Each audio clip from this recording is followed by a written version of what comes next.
নমস্কার নমস্কার, আমি পিকে। আরও একটি নতুন ভিডিওতে আপনাদের স্বাগত জানাই। আজকে আপনাদেরকে আমি আপনার বাড়ির পরিবারের যদি কারো রেশন কার্ড না থাকে বা আপনার ছেলে অথবা মেয়ের বাচ্চার রেশন কার্ড আপনি কিভাবে আবেদন করবেন সেই ভিডিও আজকে আপনাদেরকে আমি দেখাবো। আপনারা এই পদ্ধতি মেনে আপনারা কিন্তু মোবাইল ফোনেতেও এই রেশন কার্ডের জন্য আবেদন আপনারা করতে পারেন। তো আজকে আমরা সেটাই দেখব। ভিডিওটা খুবই গুরুত্বপূর্ণ হতে চলেছে, যেহেতু রেশন কার্ডের ব্যাপার। এই মুহূর্তে রেশন কার্ডে কিন্তু সমস্ত রকমই আপনারা জানেন সুবিধা পাওয়া যাচ্ছে। তো এই রেশন কার্ডটা কীভাবে আপনারা আবেদন করবেন তার সম্পূর্ণ তথ্য এই ভিডিওতে দেখানো হবে। তাই আপনাদেরকে অনুরোধ করব ভিডিওটা শেষ পর্যন্ত দেখতে। আর অনুরোধ করব, চ্যানেলে যারা নতুন আছেন অবশ্যই কিন্তু চ্যানেলটা সাবস্ক্রাইব করবেন এবং পাশে থাকা বেল আইকনটি প্রেস করে রাখবেন, যাতে নতুন নতুন ভিডিও আপনাদের কাছে দ্রুত পৌঁছে যায়। তো চলুন শুরু করা যাক আজকের এই ভিডিও।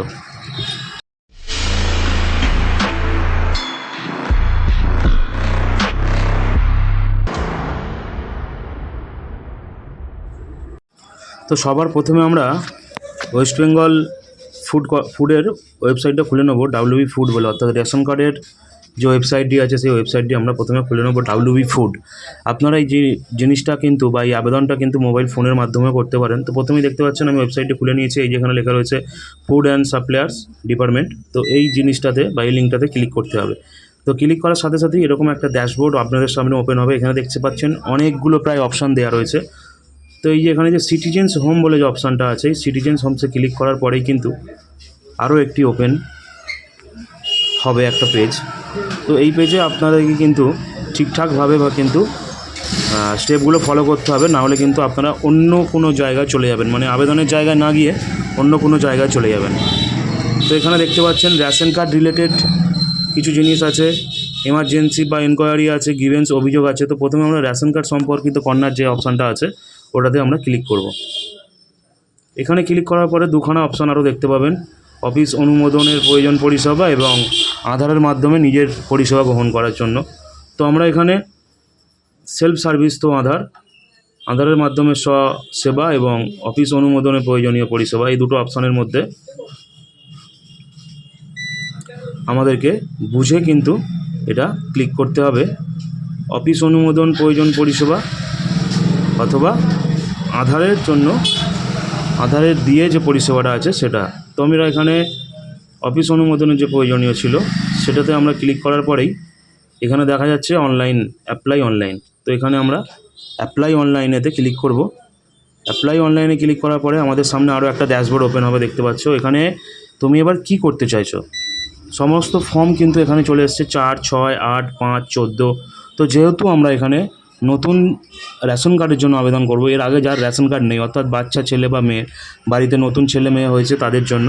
তো আমরা এখানে ফর্ম 4 বলে যে অপশানটা আছে, 4 নম্বর ফর্মটাতে আমরা এখানে ক্লিক করে দেবো। তো এখানে ক্লিক করে দেওয়ার পরেই কিন্তু একটা রেজিস্টার ফোন নাম্বার এখানে দিতে হবে, আপনার মোবাইল ফোন নাম্বারটা এখানে দিতে হবে। যে ফোনে আপনারা রেশন তুললে মেসেজ দেয় বা রেশন তোলার আগে অনেক সময় মেসেজ দেয় যে আপনার এই তারিখে রেশন দেওয়া হবে। তো এখানে আপনাকে মোবাইল নাম্বারটা দিয়ে কিন্তু ওটিপিটা ভেরিফাই করে নিতে হবে। তো এখানে আমি মোবাইল নাম্বারটা দিয়ে ওটিপিটা ভেরিফাই করে নিচ্ছি। ওটিপিটা ভেরিফাই করে নেওয়ার পরেই কিন্তু এখানে দেখাবে আপনাদের ওই নাম্বারে রেজিস্টার করা কতগুলো রেশন কার্ড আছে। তো দেখতে পাচ্ছেন এখানে 3টে 4টে কিন্তু রেশন কার্ড আপনাদের যার জটা আছে সেই বাড়ির ফ্যামিলির, সেগুলো কিন্তু এখানে শো হয়ে যাবে। শো হয়ে যাওয়ার পর আমরা এখানে 4 নম্বর ফর্মটা এখানে ফিল আপ করবো। ফিল আপ করার জন্য আমাদেরকে এখানে দেখাচ্ছে, দেখতে পাচ্ছেন, যেহেতু আমাদের ফ্যামিলির যেখানে যার করছি সেখানে দেখা যাচ্ছে যে পিএইচএইচ কার্ড হোল্ডার আছে ওনারা, কিন্তু ওনারা সরকার এখন বলতে চাইছে আরকেএসওয়াই 1 কার্ডটা করার জন্য। আরকেএসওয়াই কার্ড এবং পিএইচএইচ কার্ড দুটোতেই কিন্তু একই পরিষেবা পাওয়া যাবে। তো আপনাদের যেটা মনে হবে আপনারা কিন্তু সেটা করতে পারেন। আরকেএসওয়াই 1 করলে কিন্তু সবকটা কার্ড আরকেএসওয়াই 1-এ পরিবর্তন হয়ে যাবে। আর যদি চান সবকটা কার্ডই পিএইচএইচ থাকবে, তাহলে দ্বিতীয়টা অপশানটা ক্লিক করে কিন্তু প্রসিড বলে যে অপশানটা আছে ওই প্রসিডে ক্লিক করতে হবে। তো আপনাদের যেটা হবে, আপনারা যেটা মনে করবেন যে কার্ডটা করলে আপনাদের সুবিধা হবে, আপনারা সেই অপশানটা ক্লিক করে কিন্তু এখানে পরবর্তী পর্যায়ে প্রসিডটাতে কিন্তু ক্লিক করবেন। তো এখানে আমি আরও একটা বলে রাখি, যদি আপনারা আরকেএসওয়াই কার্ড করেন তাহলে কিন্তু কার্ডটা 1 থেকে 2 দিনের মধ্যে হয়ে যাওয়ার সম্ভাবনা খুব বেশি। আর যদি আপনারা বলেন যে না পিএইচএইচ কার্ডটাই থাকবে এবং বাচ্চারও পিএইচএইচ কার্ডটা হবে, সেই ক্ষেত্রে কিন্তু অনেকটা সময় লেগে যেতে পারে। এটা কিন্তু আপনারা একটু বুঝে করবেন। যেহেতু দুটো কার্ডেরই মূল্য কিন্তু সমান, তাই আপনারা ভেবেচিন্তে এখানে অপশানটা কিন্তু সিলেক্ট করবেন। যদি আরকেওসই করেন তাহলে কিন্তু কার্ডটা 2-1 দিনের মধ্যে অ্যাপ্রুভ হয়ে যাবে, রেশন কার্ড তৈরি হয়ে যাবে। এবং শেষে দ্বিতীয়টা যদি করেন যে আপনারও পিএইচএইচ লাগবে, তাহলে আপনাদের কিন্তু একটু সময় লাগবে। তো এখানে এবার আমরা অ্যাড্রেসটা সিলেক্ট করে নেব, যার আমরা রেশন কার্ড করছি, তো তার জন্ম সার্টিফিকেট এবং আধার কার্ডটা থাকাটা বাধ্যতামূলক। আরও একবার বলে রাখি, যার জন্য আমরা রেশন কার্ডটা আবেদন করছি তার জন্ম সার্টিফিকেট এবং আধার কার্ডটা থাকা বাধ্যতামূলক। তো আমরা এখানে প্রথমে কিন্তু তার অ্যাড্রেসটা আমি এখানে ফিল করে নেব এবং কাছাকাছি ল্যান্ডমার্ক যেটা আছে সেটা কিন্তু এখানে ফিল করে দিতে হবে। গ্রাম পঞ্চায়েত নেম, পোস্ট অফিস ডিটেলসটা, পিনকোড, থানা, এই সমস্ত ডিটেলসটা কিন্তু এখানে ফিল করে দিতে হবে। এবং ফিল করে দেওয়ার পরে ফ্যামিলি মেম্বার যে আছে, যাকে আপনি অ্যাড করতে চাইছেন, তার নামটা কিন্তু এখানে এবার লিখে দিতে হবে। ফ্যামিলি মেম্বার তার প্রথম নেম, ফার্স্ট নেম এবং লাস্ট নেম, প্রথমে নাম লিখবেন এবং তারপর তার সারনেমটা লিখবেন, অর্থাৎ টাইটেলটা, এবং ফাদার অথবা মাদার নেম। আমাদের এখানে যেহেতু বাবার নামটাই চল আছে, তো এখানে ফাদার নেমটা আপনাকে দিতে হবে রেশন কার্ড অনুযায়ী। তো বাবার রেশন কার্ডটা কিন্তু এখানে লাগছে, তো বাবার রেশন কার্ডটা লাগবে। তো এখানে বাবার নামটা আপনারা এখানে সেই রেশন কার্ড অনুযায়ী লিখে দেবেন। লিখে দেওয়ার পরে এখানে আপনাদেরকে জেন্ডার সিলেক্ট করতে হবে, বাচ্চার জেন্ডারটা সিলেক্ট করবেন। সিলেক্ট করার পরে এখানে ডেট অফ বার্থটা আপনাদেরকে, এখানে এবার ডেট অফ বার্থটা সিলেক্ট করবেন। ডেট অফ বার্থটা সিলেক্ট করার পরে কিন্তু এখানে আদার ক্যাটাগরি বলে যে অপশানটা আছে, সেটা ওই ডিসেবিলিটি বা পে যেটা আছে সেটা দিয়ে করবেন। তো এখানে নান অফ দ্য অ্যাবভ বলে যে অপশানটা আছে, এখানে নান অফ দ্য অ্যাবভটা সিলেক্ট করতে হবে। সিলেক্ট করার পরে এখানে কিন্তু আধার নাম্বারটা দিতে হচ্ছে, তো আধার নাম্বারটা কিন্তু থাকা বাধ্যতামূলক। তো এখানে আমি এবার আধার নাম্বারটা বসিয়ে দিচ্ছি। আধার নাম্বারটা বসিয়ে দেওয়ার পরে নেক্সট বলে যে অপশানটা আছে, এই নেক্সট বলে অপশানটাতে কিন্তু ক্লিক করতে হবে। আধার নাম্বারটা একটু ভালো করে মিলিয়ে নেবেন, কারণ আধার নাম্বারটা আপলোড না করতে হলেও আধার নাম্বারটা কিন্তু মাস্ট, অর্থাৎ ম্যান্ডেটারি। আধার নাম্বার লাগবেই এবং জন্ম সার্টিফিকেটটা লাগবেই। এই দুটো ডকুমেন্টস কিন্তু আপনাদের লাগছে, তো এগুলো কাছে রাখবেন এবং নেক্সট করে দিতে হবে। তারপরে নেক্সট করে দেওয়ার পরেতেই এখানে নাম এবং বাবার নাম, এই আধার নাম্বার, এগুলো কিন্তু একবার করে ভেরিফাই করে নিতে হবে। কোথাও যদি ভুল থাকে তখন এডিট করে নিতে হবে। তো নামগুলো ভালো করে মিলিয়ে দেখে নিতে হবে।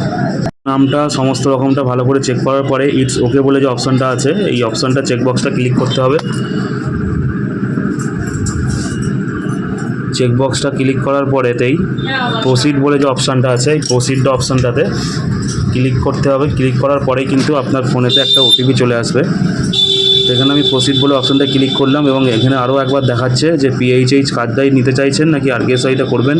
তো এখানে আমি যেহেতু পিএইচএইচটাই সিলেক্ট করেছিলাম, সেই কারণে এখানে ইয়েস করে দেবো। ইয়েস করে দেওয়ার পরেই কিন্তু এখানে ডকুমেন্টস আপলোডের জন্য বলছে। তো এখানে বার্থ সার্টিফিকেটটা আপলোড করতে হবে। আধার কার্ডটা আপলোড করা যাবে না, কারণ আধার কার্ড আপলোড করতে হবে না। আধার কার্ড ছাড়া এখানে জন্ম সার্টিফিকেটটা, বার্থ সার্টিফিকেটটা কিন্তু আপলোড করে দিতে হবে। তো বার্থ সার্টিফিকেটটা আমি এখানে আপলোড করে দিচ্ছি। তো ভিডিওটা যারা দেখছো অবশ্যই একটু করে লাইক করবেন। তো এখানে ডকুমেন্টসটা আমি আপলোড করে দিলাম। আপলোড করে দেওয়ার পরে কিন্তু এখানে আমার কাছে একটা ওটিপি আসবে, তার জন্য কিন্তু আমাকে চেকবক্সটা ক্লিক করতে হবে। চেকবক্সটা ক্লিক করার পরে গেট ওটিপি বলে যে অপশানটা আছে, এই গেট ওটিপি অপশানটাতে ক্লিক করতে হবে। তো গেট ওটিপিটা অপশানটা ক্লিক করলে তবেই কিন্তু ফোনেতে মেসেজটা আসবে। তো ফোনেতে যে মেসেজটা বা ওটিপিটা আসবে সেটা এখানে সাবমিট ওটিপি বলে যে অপশানটা আছে, এখানে ক্লিক করে দিলেই কিন্তু আপনার কাজ শেষ। ডকুমেন্টস আপলোড করে দেওয়ার পরে ওটিপি ভেরিফাই করে দেওয়ার পরেই কিন্তু অ্যাপ্লিকেশানটা সাবমিট হয়ে যাচ্ছে সরাসরি। এরপর আপনাকে 1 থেকে 2 দিন পর কিন্তু ডকুমেন্টসটা বা স্ট্যাটাসটা কী আছে সেটা দেখার জন্য কিন্তু পুনরায় আবার লগ ইন করে স্ট্যাটাসটা দেখতে হবে। তো এখানে দেখতে পাচ্ছ, এখানে কিন্তু আমার অ্যাপ্লিকেশন সাবমিট সাকসেসফুলি দেখিয়ে দিয়েছে, এই যে সাকসেস বলে যেটা দেখাচ্ছে। তো ভিডিওটা কেমন লাগলো অবশ্যই জানাবে। ভালো থাকবে, সুস্থ থাকবে, দেখা হবে একটা নতুন ভিডিওতে।